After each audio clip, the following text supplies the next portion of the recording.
Hello everyone, সবাইকে কোজাগরী লক্ষ্মী পুজোর অনেক অনেক শুভেচ্ছা। গতবারে যে লক্ষ্মী মূর্তি এনেছিলাম এবছরেও সেই মূর্তি দিয়েই পুজো করব। তাই পুজোর আগের দিন ভাই মূর্তিটাকে একটু পরিষ্কার করতে যেতেই দেখি রংগুলো যেন চটে যাচ্ছে। সেজন্য ভাই নতুন করে আবার রং করলো, আর আমি ওদিকে আলপনা দিয়ে দিয়েছিলাম। গোটা রাত ভরে দুই ভাই বোন মিলে এই করেছি আমরা। তো লক্ষ্মী পুজোর দিন ভাই আর আমি দুজন মিলেই পুজো করেছিলাম। মা আমাদের পুজোর লুচি, সুজি, নাড়ু এগুলো বানিয়ে দিয়েছিল। এই বছরে ব্রাহ্মণ দিয়ে পুজো করিনি। ভাই মায়ের আরতি করেছিল। এক কথায় বলাই যায় আমাদের বাড়ির লক্ষ্মী পুজো ভাই করেছে। ভাইয়ের পুজো শেষ হতেই আমি পাঁচালি পড়েছিলাম। প্রতি বছরই আমাকে দিয়েই মা কাকিমা পাঁচালি পড়ায় পুজোর দিনে।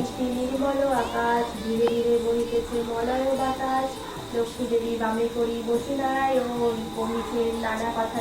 তো পুজো শেষে প্রসাদ খেয়ে আবার বেরিয়ে পড়লাম বন্ধুর বাড়ি প্রসাদ খেতে। আর অনেকদিন পর সব বন্ধুদের সাথে দেখাও হয়ে কি যে ভালো লাগছিল। তো এইভাবে গল্প, আড্ডা, প্রসাদ আর সেলফির মধ্যে দিয়েই কাটলো আমাদের সুন্দর দিনটি।